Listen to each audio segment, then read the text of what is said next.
आज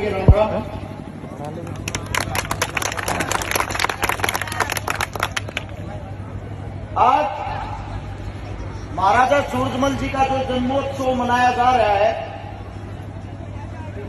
हमें उनसे कुछ सीख भी लेनी चाहिए, उससे कुछ सीखना चाहिए। क्योंकि जिस क्षेत्र से हम आते हैं, जो हमारे महाराजा साहब थे,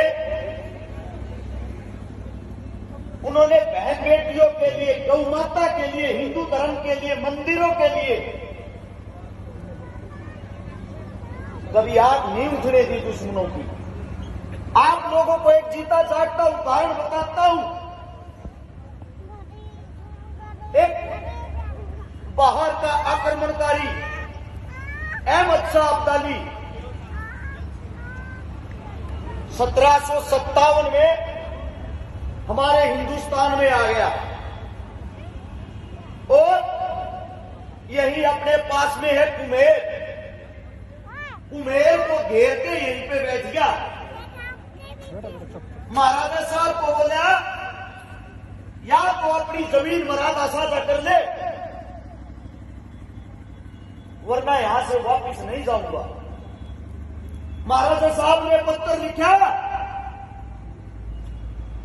हिंदुओं के बीच जाटवी की कोख से शेर पैदा हुआ हूं। अगर तू यहां से सुई की नोक जितनी जमीन भी ले जाएगा ना, मैं मान लूंगा कि तेरा किसी जात से पला पड़ा था।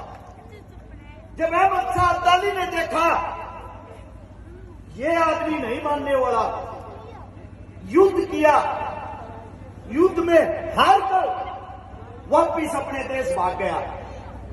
उसके बाद मराठे 1761 में यहां दिल्ली आ गए, जिसको बोला जाता है पानीपत की लड़ाई। अहमद शाह अब्दाली के साथ लड़ने के लिए महाराजा साहब को बुलाया। महाराजा साहब से वार्तालाप की सदाशिवराव भाऊ ने, जो मराठों का सेनापति था। जब वार्तालाप होती है, महाराजा साहब कहते हैं, देखो मैं आपकी बातें जब मानने को तैयार हूं। एक तो हिंदुओं को तोड़ा नहीं जाएगा, हिंदुओं को जाति में बांटा नहीं जाएगा, और मैं खाली हिंदू हिंदू नहीं, मैं दूसरे धर्म का भी सम्मान करता हूं। यहां पे जो मस्जिद है, उससे मुसलमानों की दिल को आहट पहुंचेगी, उसको आप नहीं तोड़ोगे। अगर ये चीजें मंजूर है तो मैं आपके साथ हूं।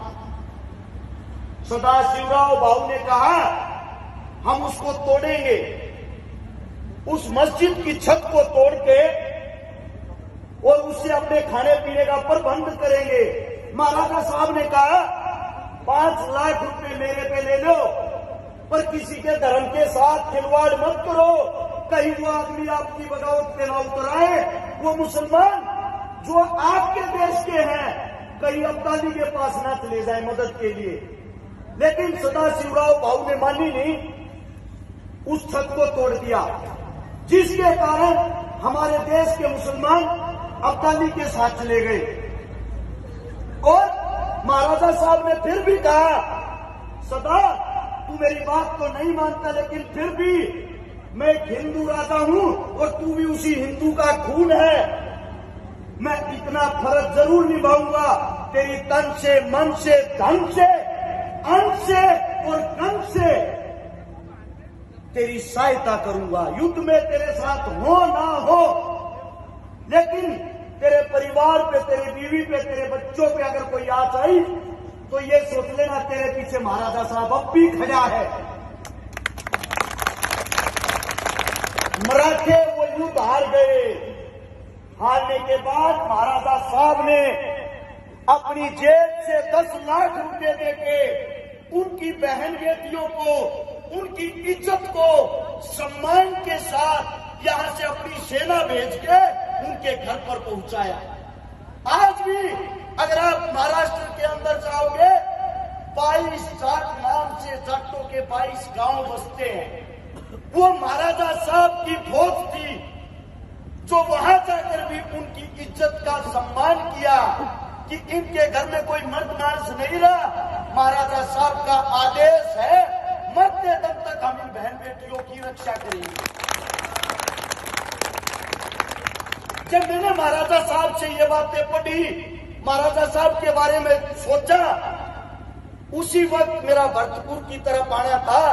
मेरे पास में बैठा मेरा अंकल जी नैम सिंह फौजदार, जो मेरे पिता के सम्मान है।